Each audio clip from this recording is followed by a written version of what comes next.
Good morning, my people. This is your girl, Mashallah Gist TV. I am here again with another gist. Gist tá a gbọ́ ni pé wọ́n ní Queen Naomi, wọ́n sunkún lọ sí ọ̀dọ̀ ìyá àgbà wípé wọ́n gbọ́ àwọn ọ̀rọ̀ kan lẹ́nu ìyá yìí. So wọ́n ní pé ìyá yìí ti ń gbé palace yẹn, ó ti pẹ́ gan-an. Ṣó ti yé yín? So wọ́n dé pé ìyá yìí sọ àwọn ọ̀rọ̀ kan fún wọn tó lágbára. So if today is your first time on my channel, can you please sit down and press the notification bell so that whenever I post any gist, you can get it. And to my whole subscribers, I say thank you. God Almighty will bless you. Òkè lọ́wọ́ yín máa máa lọ, ọwọ́ yín ò ní lọ ìsàlẹ̀ láíláí. Wọ́n ní màmá yìí jẹ́ màmá kan tó jẹ́ pé wọ́n love Queen Naomi gan. Wọ́n dẹ̀ rí Queen Naomi gẹ́gẹ́ bí ọmọ wọn. Wọ́n ní kí Queen Naomi tó fẹ́ Kabiyesi, wọ́n ní wọ́n jẹ́ èèyàn kan tó jẹ́ pé inú wọn dùn láti mọ Queen Naomi. Wọ́n nítorí Queen Naomi èèyàn Ọlọ́run, wípé wọ́n dẹ̀ máa ń pọ́n ìyá yìí lé. Tó bá ti rí ìyá yìí, wọ́n mú ìyá yìí gẹ́gẹ́ bí ìyá wọn náà ni. Wọ́n ní palace Kabiyesi ó tóbi tó jẹ́ pé gbogbo àwọn tó ń gbé bẹ̀ wọ́n fẹ́ tó 987,000 people. Wọ́n fẹ́ wọ 10,000 people. Gbogbo àwọn tó ń gbé inú palace yẹn. Kẹ́ bá mọ bí palace yẹn ṣe tóbi tó. So oríṣiríṣi èèyàn ló ń gbé bẹ̀. Wọ́n ní àwọn ẹlòmíì ibẹ̀ ni wọ́n ti ń gbé láti ọjọ́ tí wọ́n ti bí wọn. Wọn ò kúrò nínú palace yẹn. Ibẹ̀ náà ti ń gbé látọjọ́ tán ti bí wọn. Wọ́n ní ẹlòmíì dàgbà gan, ó ti fẹ́ máa wọ 120, ó dẹ̀ ṣì wà nínú palace yẹn. So gbogbo àwọn arúgbó, àwọn èèyàn tó ti dàgbà, wọ́n wà nínú palace yẹn. Wọ́n ní palace Kabiyesi, iye ọdún tí palace yẹn ti wà ńbẹ̀, ó ti fẹ́ wọ 120 years old. Kẹ́ bá mọ bí palace Kabiyesi ṣe dàgbà tó ti pẹ́. Palace yẹn ti pẹ́. Ṣé ẹ mọ̀ pé Kabiyesi ṣẹ̀ṣẹ̀ renovate palace yẹn ni, tó bring it to their standard. Ṣó ti yé yín? Ọba Síjú-Adé, Kabiyesi tó wàjà, àwọn náà ń gbé bẹ̀. Wọ́n wá tún palace yẹn ṣe. Wọ́n wá build another one tó jẹ́ pé ó jẹ́ tìgbàlódé. Wọ́n build ẹ̀ síbẹ̀. Wọ́n ní palace Kabiyesi ó dàbí àdúgbò ni o. Bí àdúgbò. Ẹ mọ bí àdúgbò kan ṣe máa ń tóbi. Wọ́n ní bẹ́ẹ̀ ni palace wọn ṣe tóbi. Palace wọn tóbi gan. Wọ́n ní ọ̀pọ̀lọpọ̀ ló gbé inú palace Kabiyesi tó yẹ pé wọ́n ti níyàwó, wọ́n ti bímọ, tó yẹ pé àwọn ọmọ náà ṣì ń gbé bẹ̀. Wọ́n ní ọ̀pọ̀lọpọ̀ ni ó ń gbé inú palace Kabiyesi tó jẹ́ pé wọ́n tún kúrò ní ìlú yìí, wọ́n tún lọ sí ìlú bòmíì. So ẹlòmíì, ẹ mọ bí ìgbà tó yẹ pé èèyàn wà ń lu kan tó yẹ pé èèyàn ò kúrò nílùú yẹn láti ìgbà tán ti bí. So palace Kabiyesi, palace tó tóbi gidigidi ni. Ó tóbi gan. Wọ́n ní àtìgbà tí Naomi ti dé palace, wọ́n ní woman yìí ló ti súnmọ́ Queen Naomi, pé in fact gan ó máa ń pe Queen Naomi, ó máa ń bá Queen Naomi sọ̀rọ̀. Ó mú wọn gẹ́gẹ́ bí ọmọ ni, ìyá àgbà yìí. Wọ́n ní up till now tí woman yìí bá pe Queen Naomi, pé Queen Naomi ṣe máa ń gbé aago ẹ̀. Kẹ́ bá mọ bí Queen Naomi ṣe nífẹ̀ẹ́ ìyá yìí sí. Ìyá yìí náà dẹ̀ nífẹ̀ẹ́ Queen Naomi. Ẹ̀yin náà wo Queen Naomi, ọmọlúàbí ni Queen Naomi. Wọ́n fojú pààyàn rẹ̀. So wọ́n mú ìyá yìí gẹ́gẹ́ bí ìyá wọn ni. Wọ́n nígbà tí màmá yìí gbọ́ pé Queen Naomi ń padà bọ̀ wá sí palace, wọ́n nínú màmá yìí dùn gan. Wọ́n lójoojúmọ́ ló máa ń pe Queen Naomi, ló máa ń ṣàdúrà fún Queen Naomi. Wọ́n ní ìgbà tí ọ̀rọ̀ wá di bó ṣe rí yìí, wọ́n ní bí màmá yìí ṣe jáde nìyẹn o, tó bẹ̀rẹ̀ sí í sọ àṣírí, tó bẹ̀rẹ̀ sí í sọ gbogbo ẹ̀ fún Queen Naomi.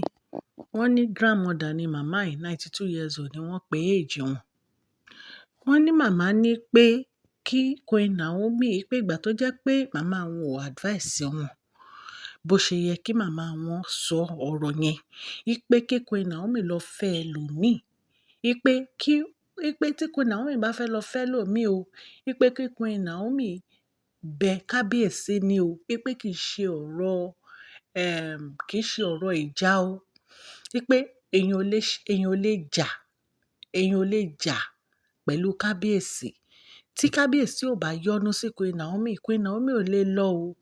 Wípé kí Queen Naomi kó bẹ kábíyèsí, kí kábíyèsí yọ̀ǹda Queen Naomi, kí kábíyèsí ṣàdúrà fún Queen Naomi, kán dẹ̀ gbé gbogbo ìgbésẹ̀ tó yẹ kán gbé. Wípé tó bá wá ti wá lọ, mi ò wá mọ̀ bóyá tí kábíyèsí bá ti yọ̀ǹda Queen Naomi, bóyá ó máa take time o. Ṣé mọ̀ pé wọ́n ní àwọn nǹkan, ṣé mọ̀ pé ẹ̀gbọ́n wọn ti jáde tó ní gbogbo àwọn nǹkan tí wọ́n máa ṣe, wípé ó pọ̀, wípé Queen Naomi láti ní sùúrù ni. Wọ́n ní bí a ṣe gbọ́ o, wọ́n ní ó difficult fún Queen Naomi láti lọ o. Màmá yìí ń sọ mind wọn fún Queen Naomi o, nítorí pé àwọn nǹkan kan wà tó yẹ kí Queen Naomi ṣe. Ẹ mọ̀ wípé bẹ́gbọ́n wọn ṣe jáde tó sọ náà nìyẹn. So kì í ṣe nǹkan tó yẹ pé wọ́n lè kàn ṣàdédé bẹ́ wípé mo fẹ́ lọ fọ́kọ mi, mo divorce. Ẹ wò ó, tán bá lọ try ẹ̀ tí wọn ò rí ìyọ́nú kábíyèsí, kí kábíyèsí ó ṣàdúrà fún wọn, ó máa le o. Èmi ò fẹ́, ẹ mọ̀ pé lórí channel mi kì í fẹ́ sọ̀rọ̀ òdì, ṣó ti yé yín. So the best thing ni kí Queen Naomi ní sùúrù, sùúrù tó lọ́jọ́ ni. Sùúrù tó lọ́jọ́ ni kó dẹ̀ máa bẹ kábíyèsí. Ṣùgbọ́n tí kábíyèsí ò bá release wọn, Queen Naomi ò lè lọ bí kankan o. Nǹkan tí ìyá yẹn sọ nìyẹn o. Àfi tí kábíyèsí bá fi tinútinú fi Queen Naomi sílẹ̀. Ṣùgbọ́n tí kábíyèsí ò bá release Queen Naomi, Queen Naomi ò lè lọ. Ẹ mọ̀ pé kábíyèsí nífẹ̀ẹ́ Queen Naomi. Ibẹ̀ lọ́kàn wọn wà, ọ̀dọ̀ Queen Naomi lọ́kàn wọn wà. Ṣé rí gbogbo àwọn tó ń kó sínú palace yẹn, wọ́n kàn wà ń bẹ̀ ni. Ẹ̀mọ̀ tán bá ń fi èèyàn ṣe decoration, bí gbogbo àwọn ìyàwó tó kù ṣe wà ń bẹ̀ nìyẹn. Sisi Ronke nìkan ló tún yọ, nítorí wọ́n ti mọ kábíyèsí ti pẹ́ kó tó di pé wọ́n fẹ́ Queen Naomi. Ṣó ti yé yín? Bí a ṣe gbọ́, ṣé mọ̀ pé àwọn nǹkan kan wà tó yẹ pé Queen Naomi ò lè ṣe. Àwọn nǹkan kan wà tó yẹ pé ìyá Queen Naomi ò lè ṣe because born again làwọn méjèèjì. So right now, ó difficult fún Queen Naomi láti lọ ibì kankan. Àfi tí kábíyèsí tán bá ready láti yọ̀ǹda Queen Naomi. Tí kábíyèsí ò bá ready láti yọ̀ǹda Queen Naomi kàn lọ ń ṣe tiwọn ni o. Ṣó ti yé yín? So wọ́n ní láti fi ara balẹ̀. Kán fi ara balẹ̀ seriously. Kán fi ara balẹ̀ gan. Ṣé mọ̀ pé mi gan ti sọ pé kán move on, kán lọ fẹ́ lòmíì, kán lọ divorce, kán lọ ṣe gbogbo ẹ̀. Wọ́n ní nǹkan tó wà lẹ́yìn ọ̀fà ó ju èje lọ, ẹ̀yin èèyàn mi. So gist tí mo gbọ́ nìyẹn tí mo ní kí n wá sọ fún yín o. Ìyá yẹn gan advice wọn wípé tí kábíyèsí ò bá fi tinútinú ṣàdúrà fún wọn, kán yọ́nú sí wọn, Queen Naomi ò lè lọ o. So ẹ̀yin èèyàn wa, nǹkan tí a gbọ́ nìyẹn. Wọ́n ní ìyá yìí sunkún o. Ìyá yìí ní tí kábíyèsí ò bá yọ́nú sí wọn láti fi wọ́n sílẹ̀, wọn ò lè lọ. Wọn ò dẹ̀ ní lè move on pẹ̀lú life wọn. So ẹ̀yin èèyàn wa, àyè ṣí láti comment o. Ẹ comment o. Ká dẹ̀ mọ nǹkan tí ẹ̀yin náà feel. So èmi ọmọ yín náà ni Mashola Gist TV. Gbogbo ẹ̀yin tí ẹ wà nílé lénìí, ọjọ́ Saturday, ọjọ́ ayọ̀ ló máa jẹ́ fún yín o. Ní agbára Ọlọ́run, gbogbo ẹ̀yin tẹ̀ ń subscribe, tẹ̀ ń like, tẹ̀ ń share movie mi, ọwọ́ yín ò ní kàn sàlẹ̀ àpò. Òkè òkè lọ́wọ́ yín á máa lọ o. Ẹ ní fọwọ́ yín gbọ́mọ sí o. Ẹ máa jèrè àwọn ọmọ yín o. Ní agbára Ọlọ́run, ààbò Ọlọ́run á wà lórí gbogbo yín o. Queen Naomi, mo gbàdúrà fún yín, ẹ̀yin àti Tádéníkáwò. Ojú ò ní tì yín.